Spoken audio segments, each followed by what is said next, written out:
Hello and welcome back. So let's discuss the part 4 of your unit 1, that is what is political theory and why to study it.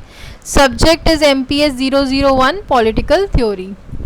So today we are going to cover your topic that is political theory और इसके contents. ठीक है, that is 1.2.3. चलो start करते हैं.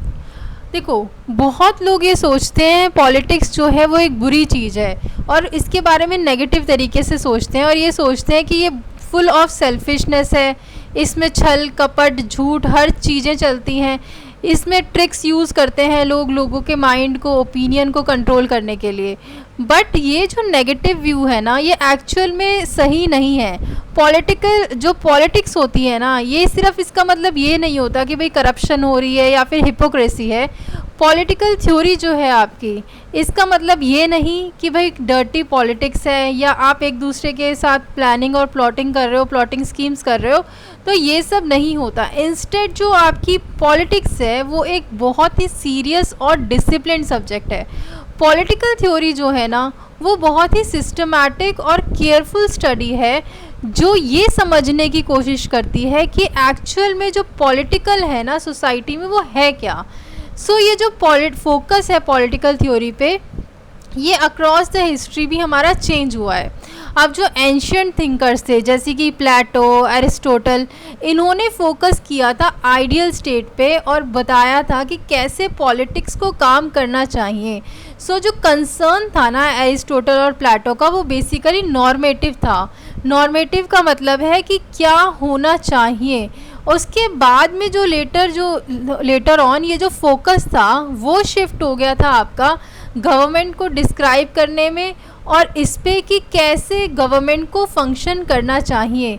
ये जो thinkers थे आपके प्लेटो और अरिस्टोटल, इन्होंने इंस्टीट्यूशंस को, कॉन्स्टिट्यूशंस, पार्लियामेंट और लॉज, इन सब को पढ़ा. फिर मिड 20th सेंचुरी में कुछ अमेरिकन स्कॉलर्स ने ये बोला कि भाई ये जो पॉलिटिकल थ्योरी है ना, ये डेड सब्जेक्ट है, क्योंकि उनको सिर्फ साइंटिफिक और डेटाबेस स्टडी चाहिए थी, जिसको हम बिहेवियरलिज्म भी बोलते हैं. ठीक है, बट जो ब्रिटिश स्कॉलर्स थे उन्होंने डिफेंड किया पॉलिटिकल थ्योरी को और बोला कि ये अभी भी यूज़फुल है पॉलिटिकल चॉइसेस को गाइड करने के लिए. So despite the claims that ideology or history are over, political theory continued to remain important. So जो आपकी पॉलिटिकल थ्योरी थी, इसने नए ग्लोबल चेंजेस को अडेप्ट किया. आज के टाइम पे जो पॉलिटिकल थ्योरी है वो दो चीज़ों को पढ़ती है. पहला नेचर और दूसरा एंड्स. नेचर में क्या आ जाता है कि गवर्नमेंट कैसी है, व्हाट गवर्नमेंट्स आर लाइक, और एंड्स में क्या आ जाता है कि गवर्नमेंट को क्या अचीव करना चाहिए, ये आ जाता है आपके एंड्स में. सो पॉलिटिकल थ्योरी ये देखती है कि क्यों जो आपकी गवर्नमेंट है वो क्यों एग्जिस्ट करती है, इसका क्या रोल है और कैसे जो सिस्टम है, ठीक है, हमारे अराउंड या फिर गवर्नमेंट के अराउंड वो फंक्शन करता है. पॉलिटिकल थ्योरी को हम इस तरीके से भी समझ सकते हैं कि as a connection with society and history. अब जो आपकी पॉलिटिक्स है ना, वो होती है नेस्टेड कैसे, क्योंकि जो पॉलिटिकल थ्योरी है वो तो आ जाती है पॉलिटिकल सिस्टम के अंदर. पॉलिटिकल सिस्टम आता है आपका सोशल सिस्टम के अंदर और सोशल सिस्टम फिर आ जाता है आपका टाइम पीरियड और इन्वायरमेंट के अंदर. ठीक है, यहाँ तक क्लियर हो गया. अब जो पॉलिटिकल थ्योरी है ना, ये तीन चीज़ें करती है, कैसे और क्या. पहला, ये डिफ़ाइन करती है कि एक्चुअल में पॉलिटिकल है क्या. दूसरा, ये शो करती है आपको कि जो पॉलिटिक्स है ना, वो नॉन पॉलिटिकल एरियाज़ के साथ भी कनेक्टेड होती है, जैसे कि हमारी इकोनॉमी हो गई, कल्चर हो गई, और ये नॉलेज को यूज़ करती है अदर सोशल साइंसेस से भी, जैसे सोशियोलॉजी, इकोनॉमिक्स और साइकोलॉजी. जो आपकी पॉलिटिकल थ्योरी है ना, ये पॉलिटिक्स को डायरेक्टली स्टडी नहीं करती है, बट ये उन चीज़ों को भी स्टडी करती है जो इश्यूज़ होते हैं आपके एज ऑफ पॉलिटिक्स से रिलेटेड.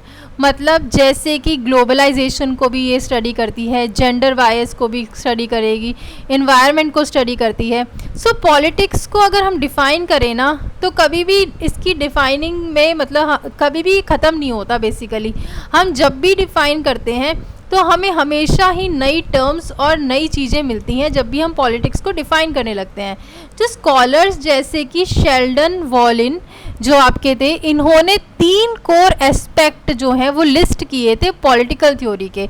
इन्होंने कहा था कि जो पॉलिटिक्स है ना वो आपकी कंपटीशन फॉर पावर, रिसोर्सेज और इन्फ्लुएंस के बारे में है, और जो आपके ग्रुप्स और इंडिविजुअल्स हैं ये एक दूसरे के ऊपर हमेशा ही कंट्रोल पाना चाहते हैं, कंट्रोल करना चाहते हैं। और इन्होंने बोला कि जो पॉलिटिक्स है वो होती क्यों है, वो इन्होंने बोला कि जो पॉलिटिक्स है वो इसलिए होती है क्योंकि सोसाइटी हमारी चेंज हो रही है। जैसे ही सोसाइटी चेंज होगी तो हमारे जो ओपिनियंस हैं वो भी बदलेंगे, जिसकी वजह से हमारी चॉइसेस अलग होंगी और कॉन्फ्लिक्ट्स भी अराइज करेंगे। और दूसरा है कि भाई रिसोर्सेज जो हैं वो हमारे पास लिमिटेड हैं, स्कार्सिटी है हमारे पास रिसोर्सेज की, तो उनके लिए भी मारा मारी चलती रहती है, जिसकी वजह से पॉलिटिक्स होती है। ठीक है, पॉलिटिकल एक्शंस जो है ना ये आपके सिर्फ या कोई छोटे एक्शंस नहीं होते, या फिर ये नहीं होता कि कोई भी पॉलिटिकल एक्शन लिया तो हमने 2-4 लोगों के लिए लिया। कब किसी भी पॉलिटिकल एक्शन का जो कॉन्सिक्वेंस होता है ना वो बड़े स्तर पर होता है, लार्ज स्केल कॉन्सिक्वेंस होता है जो कि पूरी सोसाइटी को ही इन्फ्लुएंस करता है। अब जैसे कि हम लॉज बनाते हैं, ठीक है, तो वो 1-2 लोगों के लिए नहीं बनता, पूरी सोसाइटी के लिए लॉज बनते हैं। कभी भी वॉर होता है तो वो भी पूरे सोसाइटी को लेके डूबता है। रेवोल्यूशन हो गया, पॉलिसीज़ हो गई, ये पूरी सोसाइटी के लिए हैं, सिर्फ 2-4 लोगों के लिए नहीं होते हैं। ठीक है, पॉलिटिकल थ्योरी जो है ना इसका मतलब ये बिल्कुल भी नहीं होता कि भाई डर्टी पॉलिटिक्स। इसका मतलब है कि भाई एक सिस्टमैटिक स्टडी हो रही है किसके बारे में, कि भाई एक्चुअल में पॉलिटिक्स का मतलब क्या है, ये पॉलिटिक्स क्या मीन करती है, गवर्नमेंट कैसे काम करती है, हमारे जो पॉलिटिकल सिस्टम है ये क्यों एग्जिस्ट करते हैं और कैसे ये सोसाइटीज़ को इफ़ेक्ट करते हैं। इसका जो स्कोप है ना वो एंशियंट आइडियल से लेकर मॉडर्न डे रियलिटीज़ तक स्ट्रेच होता है, और ये कंटिन्यू करते हैं इवॉल्व करने पे, मतलब जो कि आपके डिफरेंट डिसिप्लिन से ड्रॉ करते हैं बेसिकली। ठीक है, मतलब they continue to evolve by drawing from many disciplines. अब यहाँ पर एक आप डायग्राम भी बना सकते हो, evolution of political theory contents, जिसमें जो अर्ली ग्रीक्स थे 18th सेंचुरी में, इन्होंने फोकस किया था कि जो पॉलिटिक्स है वो कैसी होनी चाहिए, व्हाट ऑट टू बी, और प्लेटो और एरिस्टोटल ने आइडियल स्टेट के बारे में डिस्कस किया था। ठीक है, कि आइडियल स्टेट कैसा होना चाहिए। फिर 19th और से लेकर मिड 20th सेंचुरी में जो फोकस था वो था आपका गवर्नमेंट के स्ट्रक्चर्स पर, कॉन्स्टिट्यूशंस पर और डिसीजन मेकिंग पर।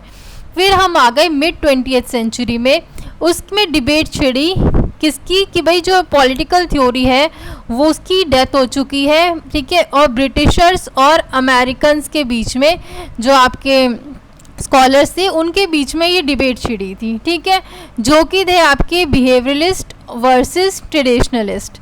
फिर लेट 20th सेंचुरी में और से लेकर आज के टाइम पे जो हमारा फोकस है वो है नेचर ऑफ पॉलिटिक्स पे और एंड्स ऑफ गवर्नमेंट पे, जिसमें पॉलिटिक्स इंक्लूड जो होती है, लिंक होती है सोसाइटी, इकोनॉमी, इन सब चीज़ों के साथ में। ठीक है, ये डायग्राम समझ में आ गया। फिर एक डायग्राम आप और बना सकते हो जो शेल्डन वॉलिन का था, वो 3 पॉइंट्स उन्होंने डिस्क्राइब किए थे। उन्होंने कहा था politics as a competition, politics जो है वो शेप होती है आपकी स्कार्सिटी और चेंज से, और दूसरा पॉलिटिक्स जो है वो लार्ज स्केल कॉन्सिक्वेंसेस प्रोड्यूस करती है। तो इस तरीके का आप डायग्राम बना सकते हो और एक्सप्लेन कर सकते हो अपने पॉइंट्स को। ठीक है, चलो take care, tomorrow I will bring new video. चलो।